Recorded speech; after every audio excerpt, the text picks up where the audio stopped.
bonjour à tous. Nous nous retrouvons aujourd'hui pour une seconde édition du rendez-vous quotidien consacré à la transition écologique, qui est un thème général que l'on retrouve sur de nombreux stands au sein de Global Industries. Et j'ai le plaisir de recevoir aujourd'hui les représentants du réseau Les Soudés. On va savoir un petit peu qu'est-ce que ce réseau, à quoi il sert et comment il est organisé. Et j'ai le plaisir d'accueillir Marion Nicolas, bonjour. Vous êtes coordinatrice du réseau Les Soudés et vous êtes venue avec un des adhérents du réseau, Maxime Delarge de la société TICAM. Alors, tout de suite, première question, qu'est-ce qui se cache derrière ce terme débranché? Des soudés. Que j'appelle des soudés, voilà, pourquoi pas. Il n'y a pas de souci. C'est un signe, mais ici on aussi branché. Tout à fait. Les Soudés, c'est un collectif d'experts du prototypage et de la presserie qui sont situés sur les territoires des métropoles de Lyon et de Saint-Étienne. En fait, c'est une communauté de makers, de fabricants. On couvre la chaîne de l'innovation, de l'idéation jusqu'à la presserie. Et donc, on est capable d'accompagner vraiment les entreprises dans leur développement de produits. Et alors, par rapport aux entreprises, notamment de prototypage, qu'est-ce qu'apporte en plus le réseau, l'adhésion au réseau par rapport à une entreprise qui naturellement propose des services dans le domaine du prototypage? Alors, en fait, on est un réseau qui prône le local. Une des idées de base, en fait, un des constats de base de la création de notre réseau, c'est que malheureusement, les entreprises du territoire ont un réflexe, ou acquis en tout cas un réflexe d'aller prototyper à l'étranger, en fait, que ce soit en Europe de l'Est ou même en Asie. Et donc, du coup, en étant membre des Soudés, on donne une visibilité supplémentaire, en fait, à ces entreprises qui prototypent en disant, on a les compétences sur le territoire, n'allez pas les chercher ailleurs, on a des offres de prototypage à côté de chez vous. Et vous réunissez des sociétés concurrentes éventuellement? Tout à fait, absolument. On a différents types de structures. On a des entreprises privées telles que TICAM. On a également des structures académiques, donc qui sont aussi capables de mobiliser les savoir-faire des étudiants, des enseignants-chercheurs, vraiment du milieu académique. On est en capacité de proposer différentes offres aux entreprises. Et alors, comment ça se passe, Maxime, Bonjour. En étant adhérent? Ça se passe bien, c'est le début. C'est le début officiel. Donc on travaille quand même dessus, nous depuis quelques mois, toi depuis plus longtemps. Mais on a eu besoin et envie de rejoindre un collectif qui nous ressemble. On est une petite structure, on a 2 ans d'existence, on est 3. Et on se rend compte que seul on avance moins bien qu'à plusieurs, même si... il y a des entreprises concurrentes dans le collectif. Au contraire, c'est même encore mieux parce que ça nous fait réfléchir ensemble à des problématiques sur lesquelles on n'aurait pas pu réfléchir seul. Et c'est une bonne chose. On rencontre plein de gens qu'on connaissait déjà dans l'écosystème. Et on est encore plus soudés. Et là, on entame déjà des conversations avec des clients en y allant ensemble. Et en montrant qu'on peut réellement concurrencer, oui et non, mais on peut faire du local de façon efficace, efficiente, en restant sur la métropole. Et vous fonctionnez un peu comme un pôle de compétitivité ou comme un cluster? On pourrait l'imaginer. Qui est-ce qui répond? C'est Marion. On pourrait l'imaginer, effectivement. Pour le moment, on n'a pas de structuration juridique. On s'est développé depuis 2019 et la réponse de la métropole de Lyon à l'appel à projet de territoire d'innovation. Et aujourd'hui, on a officiellement lancé le réseau et puis notre outil qui est notre plateforme web, les-soudes.com. Mais on n'a pas encore de structuration juridique. On est en phase d'essai, entre guillemets. Peut-être qu'à terme, on peut effectivement avoir une structuration de filière suffisamment importante pour devenir un cluster ou un pôle de compétitivité. Pour le moment, on est encore aux prémices. D'accord. Et alors, comment ça se passe concrètement? Les Soudés ont vous développez vos propres actions de communication pour mettre en avant le réseau. Qu'est-ce qui se passe quand vous rencontrez un client potentiel intéressé? Alors, quand on rencontre un client potentiel intéressé, soit ça passe directement par les membres, soit par moi. Le tout, c'est d'essayer vraiment de qualifier le besoin au plus juste en fait de la personne qui est en demande, et ensuite de réorienter sur le ou les membres qui sont en capacité de les accompagner. Après, en termes d'action de communication, on bénéficie de la communication de la métropole de Lyon qui nous soutient et qui est membre du réseau. Et puis ensuite, on fait de la communication sur en s'appuyant sur le service de communication de chacun des membres en fait. Donc moi, je fais partie de la Fabrique de l'Innovation, donc qui est l'université de Lyon, et donc du coup, on a cet appui là, TICAM également, et voilà, du coup, on relaie sur cette typologie d'action. Et puis, on va développer également un événementiel 1 à 2 fois par an. On va vraiment créer un événement en propre au Soudé pour diffuser les savoir-faire de nos entreprises membres, pour réfléchir à des thématiques communes. Et là, on aura aussi une vraie communication, une vraie vitrine de nos savoir-faire. Oui, oui. Et alors, toujours dans les essais de comparaison, de qualification du réseau, par rapport à un Fab Lab, par exemple? Alors, on a des structures qui sont des Fab Labs, mais pas uniquement. On est vraiment ouvert sur des ateliers de fabrication et de prototypage. Une des caractéristiques d'un Fab Lab, c'est que c'est ouvert à tous. Oui. Et nous, on est quand même sur des structures entreprises, pour la plupart. Et dans ce cas-là, on ne peut pas proposer une offre d'ouverture de Fab Lab au grand public. Donc, du coup, c'est vraiment réservé sur les projets qui sont portés en interne. Mais sur la Fabrique de l'Innovation, on a un Fab Lab qui est ouvert à tous. Donc, ça dépend également de l'entreprise membre qui peut avoir ou non un Fab Lab. On a également RTE qui vient d'ouvrir un Fab Lab sur le campus de Jonage en février, qui fait partie du réseau, mais le Fab Lab est réservé du coup aux salariés de RTE. Oui, d'accord. Et alors, pour la société TICAM, vous nous la présentez un petit peu plus en détail? Oui, bien sûr. Du coup, société TICAM, 2 ans d'existence. On se positionne comme des prototypeurs rapides, on fait du prototypage rapide, et l'idée c'est de façonner une idée. On a beaucoup à faire des TPE, PME, porteurs de projets, qui ont une idée, mais qui ne savent pas à qui s'adresser pour la rendre concrète. Donc nous, par le biais d'une partie bureau d'études et par le biais d'une partie atelier et parc machine, qui est assez conséquent, parce qu'on a... Aujourd'hui, toutes les technologies d'impression 3D, SLA, SLS, du frittage de poudre, de la découpe laser, de la traceuse laser, un peu l'usinage bois, un peu l'usinage métal. Donc on arrive à couvrir un panel d'actions très large avec le bureau d'études. Donc on est capable de passer de l'idée au produit très rapidement, ce qui plaît à nos clients. Et notre force, c'est vraiment de rester hyper humain. Alors j'ai l'impression qu'on n'est pas des humains dans l'industrie, c'est faux, mais c'est ce qu'on veut vraiment pousser. C'est notre ADN, c'est récupérer le bébé du porteur de projet, l'accompagner sur son développement, et le suivre comme si c'était le nôtre, quoi. Et comme je disais tout à l'heure, notre plus belle satisfaction, c'est quand on livre les prototypes et que la personne dit c'est exactement ce que j'avais en tête, ou grâce à vous c'est pas exactement ce que j'avais en tête, mais c'est encore mieux parce que vous nous avez aidé dans la partie d'études sur quelque chose auquel la personne n'avait pas pensé, mais qu'on a amélioré entre guillemets.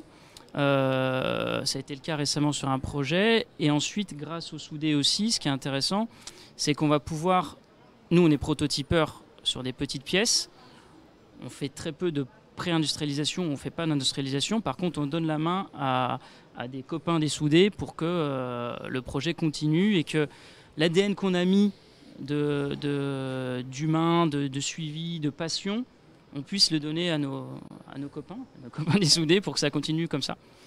Donc ça permet d'humaniser le projet, on est face à des gens qui sont passionnés, donc on leur doit aussi cette passion et on la fait suivre au réseau. Et vous intervenez dans tout type d'entreprise, enfin des grands groupes comme des petites sociétés? Alors grands groupes, on a aussi, si je dois vous donner des exemples de réalisation sur ces 2 ans, on a une 50aine de clients, de l'incubateur imageur à bactéries, d'un analyseur et capteur d'air pour une spin-off d'Airbus, donc quand même des grosses structures, à des choses plus fun et assez innovantes et complètement sorties du scope des choses qu'on a déjà vues. Là, on vient de prototyper le premier briquet Shabbat de l'histoire de l'humanité. C'est un briquet pour la communauté juive qui est programmé aux veilles des fêtes religieuses. parce qu'on ne peut pas utiliser de l'électricité ou du feu pendant ces fêtes. Du coup, on a programmé un briquet qui va être programmable la veille. Donc on dit demain à 15h je fume et le briquet s'allume tout seul. Donc c'est marrant parce qu'aujourd'hui on est face à des problématiques de disruption d'un tas de choses. Et ce qui est fun et passionnant, c'est qu'on est capable de répondre à n'importe quelle problématique. Et ça, c'est cool. Ouais, voilà. Effectivement. Et dans tout type de domaine. Et vous intégrez de l'éco-conception, parce qu'on parle un peu dans l'univers transition écologique. La partie éco-conception fait partie de vos préoccupations? C'est souvent la préoccupation de nos clients, donc on la suit. Vous le ressentez comme tel? Et c'est effectivement quelque chose d'hyper important aujourd'hui. Donc, sachant que c'est leur bébé et qu'il doit être éco-conçu, on suit aussi. Ça nous fait plaisir et c'est une volonté, mais c'est souvent la volonté du client. Ouais. Oui. Et toujours, Marion, dans cet environnement, la réaction des clients aujourd'hui que vous contactez et que vous sollicitez, c'est un plus pour eux de pouvoir traiter en local? Vous le sentez vraiment comme une évolution ou c'est encore de l'évangélisation? Alors je vous réponds que c'est de l'évangélisation parce qu'on vient juste de lancer aujourd'hui notre plateforme web. Donc on peut pas, voilà, il faut aller voir sur la plateforme. Voilà, allez voir sur la plateforme, je le disais tout à l'heure, hein, les-soudes.com, je le répète.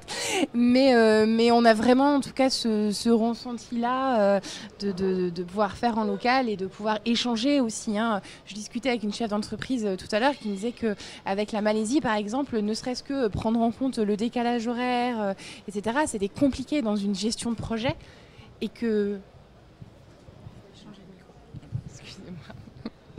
et donc du coup, juste de l'avoir en local en fait, de faire un quart d'heure de bus ou 10 minutes de vélo et de pouvoir échanger en direct, revenir voir faire des itérations sur le prototype, etc. C'était aussi plus simple d'une certaine façon. Donc nous on croit vraiment en ça, c'est notre valeur. Hein. On fait du local, on propose du local, on a les savoir-faire, on a les compétences, on peut éco-concevoir. Au sein de la fabrique, on est en ce moment même sur un projet d'accompagnement du coup de redesign d'un trophée et on se sert de cuir de poisson. Et donc il y a une entreprise qui est dans la vallée de la chimie qui travaille le cuir de poisson et qui en propose, c'est des chutes de saumon de restaurateurs locaux qui sont tannées ensuite et reprises. Et donc du coup on a introduit ça dans cette redesign de trophée. Donc on est aussi en capacité, on a aussi les bons acteurs sur le territoire qui nous permettent d'éco-concevoir quand on le souhaite. Oui, effectivement. Et alors comment développer la notoriété, l'activité et l'approche auprès de clients potentiels? Quel va être l'élément dominant? C'est une économie en gain de coût, en temps de développement, de prototypage? Qu'est-ce qui va être l'élément? Ou c'est un ensemble? Ouais, c'est un ensemble parce que si je prends notre cas de figure avec le parc machine qu'on a, on a des gains de temps et de coûts qui sont mieux qu'à l'étranger, hein. Franchement, on n'a pas à rougir de ça. On est compétitif là-dessus et ce côté, comme tu disais, d'échange direct, d'itération facile, ça amène un triple avantage à tout ça. Le triple, c'est-à-dire coût, temps, humain. Oui, c'est ce qui est aussi... Et vous sentez que les entreprises aujourd'hui sont prêtes à entendre ce discours? Vous sentez l'évolution au fil du temps? En tout cas, c'est le pari qu'on fait. Voilà, c'est un pari qui est aussi soutenu par la métropole de Lyon. On est complètement intégré dans la politique industrielle de la métropole, dans l'action de transformation des industries. On espère aussi par nos actions sensibiliser aussi au métier, à ce qu'est l'industrie, à l'humain dans l'industrie, et donc permettre aussi l'implantation de nouvelles industries ou transformer, en tout cas amener des nouveaux modèles productifs en ville. Donc je pense qu'on participe aussi à cette dynamique-là et qu'en fait on est plutôt dans un cercle vertueux où on fait le pari que ça va fonctionner et qu'on aura forcément des bénéfices ensuite qui vont se dégager.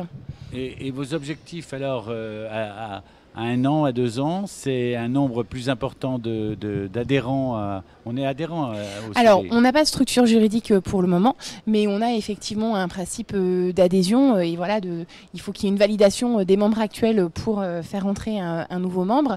On a été 8 membres fondateurs jusque la fin d'année dernière.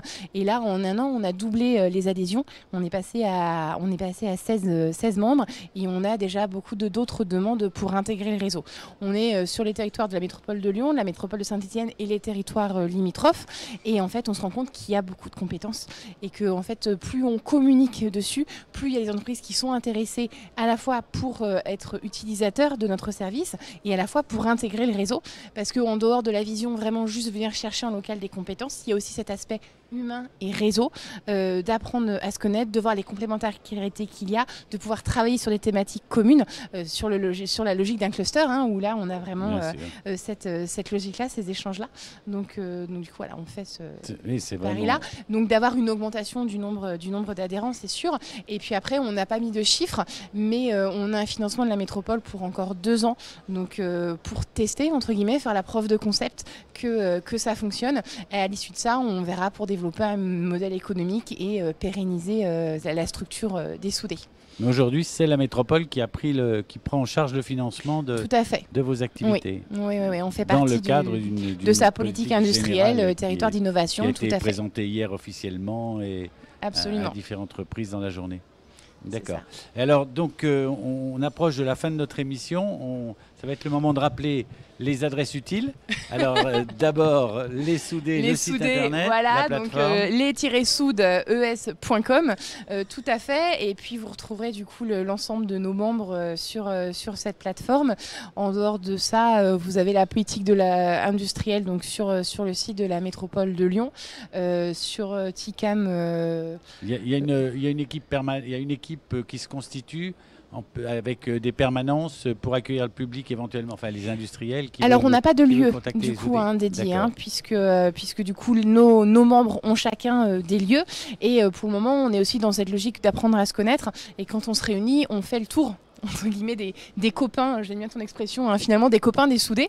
Donc pour le moment on est accueillis chez les uns les autres et on apprend comme ça à mieux se connaître, mieux connaître les équipements de chacun et les offres de services. Et en termes d'équipe, pour le moment il n'y a que moi. Voilà, à temps partiel sur le projet, mais convaincu de l'utilité de ça. On sent que vous l'êtes convaincu, il n'y a pas de problème, il y a le dynamisme, il y a l'envie, c'est bien. Et puis voilà, plus on aura de succès sur notre fonctionnement et on fera la preuve de concept, plus on pourra imaginer des moyens supplémentaires et étoffer l'équipe aux besoins. Bien sûr. Et alors TICAM ? Les adresses utiles. Bel Air Camp, venez nous voir. On est à Bel Air Industrie, on a réintégré les bâtiments de Bel Air qui ont malheureusement disparu il y a quelques années et qui sont de nouveau opérationnels dans le bâtiment qui était juste à côté. Donc il faut venir nous voir à Bel Air. Et sur les réseaux, vous pouvez nous retrouver sur les réseaux Instagram, LinkedIn et sur notre site internet ticam.tech. TIKM. Voilà. Merci infiniment à tous les deux pour votre enthousiasme, pour l'intérêt du projet que vous conduisez. Et nous nous retrouverons demain pour une nouvelle table ronde autour de la transition écologique. Je vous rappelle qu'il y a un espace d'animation consacré à ce thème au sein de Global Industries, où on détaille un petit peu plus l'éco-conception, la décarbonation des procédés éco-conçus et surtout toute la transition écologique avec la partie de recyclage et la partie de traitement des déchets également. Merci, rendez-vous demain et bonne continuation de programme. Au revoir.